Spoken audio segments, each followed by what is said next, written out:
ನಾನು ಉಪಮುಖ್ಯಮಂತ್ರಿಗಳು ಸತೀಶ್ ಜಾರಕಿಹೊಳಿ ಅವರು, ಈಶ್ವರ್ ಖಂಡ್ರೆ ಅವರು, ಎಂ ಬಿ ಪಾಟೀಲ್ ರವರು, ನಮ್ಮ ಖಾದರ್ ಅವರು, ನಾವೆಲ್ಲ ಸರ್ಕಾರದ ಪರವಾಗಿ ಬಂದು ಮೊನ್ನೆ 3 ದಿನದಲ್ಲಿ ಸತೀಶ್ ಜಾರಕಿಹೊಳಿ ಅವರು ಬನ್ನಿ, ಇಲ್ಲಿ ಬನ್ನಿ ಸತೀಶ್, ಇಲ್ಲಿ ಬನ್ನಿ, ಈ ಕಡೆ ಬನ್ನಿ.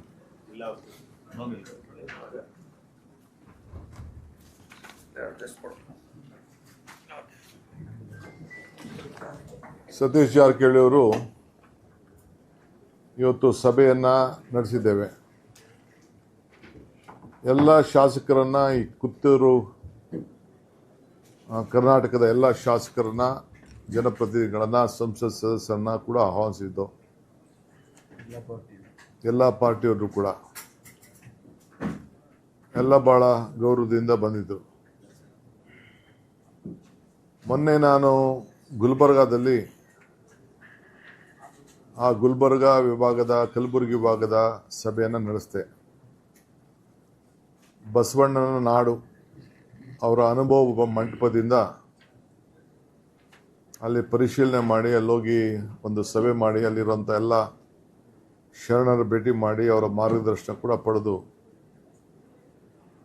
ಆ ಬಸವ ಕಲ್ಯಾಣದಲ್ಲಿರುವಂಥ ಎಲ್ಲ ವರ್ಗದ ಜನ ಅವರ ಪುತ್ಥಳಿಗೆ ಗೌರವವನ್ನು ಕೊಟ್ಟು ಆ ಸಮಾಜಗಳನ್ನು ಭೇಟಿ ಮಾಡಿ, ನಮ್ಮ ಕಾಂಗ್ರೆಸ್ ಪಕ್ಷದ ಸಭೆ ಕೂಡ ರಾತ್ರಿ 9 ಗಂಟೆಗೆ 10:30ವರೆಗೂ ನಡೆಸಿ, ಅದಾದಮೇಲೆ ಬೆಳಗ್ಗೆ ಗುಲ್ಬರ್ಗಾ ಕಾರ್ಯಕ್ರಮವನ್ನು, ಸಭೆಯನ್ನು ನಡೆಸಿದ್ದೇನೆ. ಅನೇಕ ವಿಚಾರಗಳನ್ನು ಚರ್ಚೆ ಮಾಡಿದ್ದೇವೆ. ನಿಮ್ಮಲ್ಲಿ ಕೆಲವು ಭಾಗದಲ್ಲಿ ಮಾತ್ರ ಈ ಕಿತ್ತೂರು ಕರ್ನಾಟಕದಲ್ಲಿ ಸ್ವಲ್ಪ ಮಳೆ ಬರ್ತಾ ಇದೆ. ಅದು ಫುಲ್ ಮಳೆ ಅಂತ ನಾನು ಹೇಳಲಿಕ್ಕೆ ತಯಾರಿಲ್ಲ, ಇನ್ನು ಅದಕ್ಕೆ ಟೈಮ್ ಇದೆ. ಆದರೆ ಪ್ರಧಾನಮಂತ್ರಿಗಳು ಕೂಡ ನಮಗೆಲ್ಲ ದೊಡ್ಡ ಎಚ್ಚರಿಕೆಯ ಗಂಟೆಯನ್ನು ಕೊಟ್ಟಿದ್ದಾರೆ.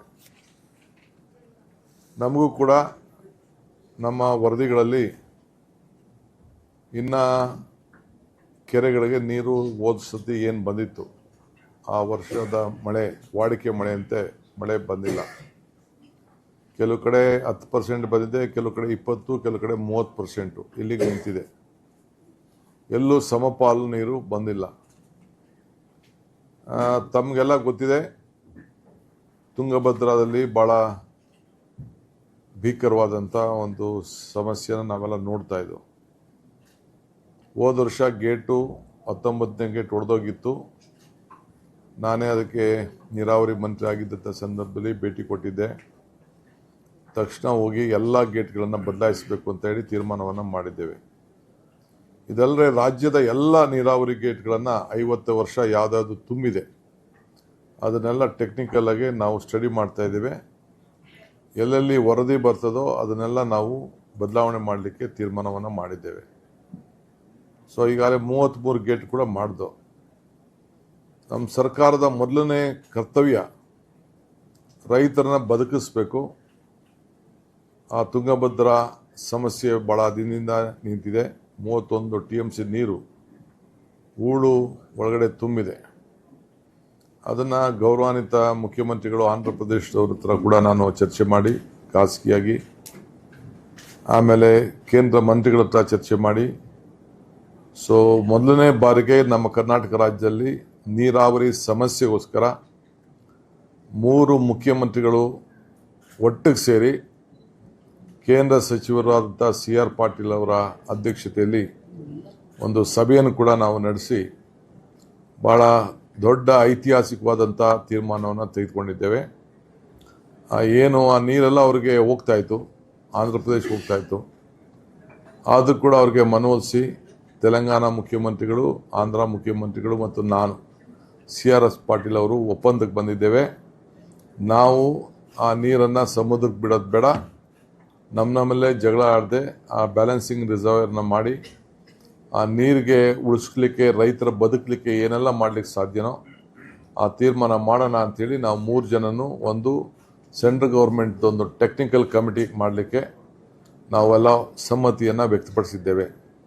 ಸೊ ಅವರು 100 ದಿನದಲ್ಲೇ 3 ತಿಂಗಳೊಳಗಡೆ ಅವರ ಟೀಮ್ 3 ಜನ ಆಫೀಸರ್ಸು, ನಮ್ಮಿಂದ ಒಬ್ಬರು, ತೆಲಂಗಾಣದಿಂದ ಒಬ್ಬರು, ಆಂಧ್ರ ಪ್ರದೇಶದಿಂದ 3 ಜನ ಸೇರಿ ಆ ಸೆಂಟ್ರಲ್ ಗೌರ್ಮೆಂಟ್ ಆಫೀಸರ್ಸ್ ಸೇರಿ ಒಂದು ಸಮಿತಿಯನ್ನು ಮಾಡಿ, ಟೆಕ್ನಿಕಲ್ ಕಮಿಟಿ ಮಾಡಿ ಅವ್ರು ರಿಪೋರ್ಟ್ ಕೊಡ್ತಾರೆ.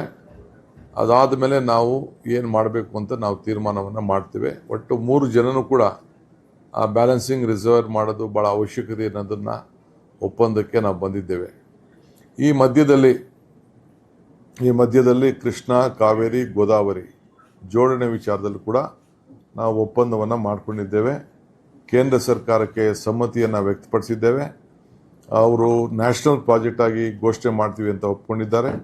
ಸುಮಾರು 1 ಲಕ್ಷ ಕೋಟಿ ರೂಪಾಯಿ ಪ್ರಾಜೆಕ್ಟನ್ನು ಮಾಡಲಿಕ್ಕೆ ನಾವು ಸಮ್ಮತಿಯನ್ನು ಕೊಟ್ಟಿದ್ದೇವೆ. ಸೊ 10% ನಮ್ಮದು, 90% ಅವ್ರು ಹಾಕ್ತಾರೆ. ಸೊ ಅದು ಭಾಳ ಒಂದು ಇಡೀ ನಮ್ಮ 3 ರಾಜ್ಯಗಳಿಗೂ ಭಾಳ ಅನುಕೂಲ ಆಗ್ತದೆ. ಸೊ ಆ ವಿಚಾರದಲ್ಲಿ ಒಂದು ತೀರ್ಮಾನಕ್ಕೆ ಬಂದಿದ್ದೇವೆ. ಹೆಚ್ಚಿನ ವಿಡಿಯೋಗಳಿಗೆ ಪ್ರತಿಧ್ವನಿ ಯೂಟ್ಯೂಬ್ ಚಾನೆಲ್ ಸಬ್ಸ್ಕ್ರೈಬ್ ಮಾಡಿ, ಬೆಲ್ ಐಕಾನ್ ಕ್ಲಿಕ್ ಮಾಡಿ.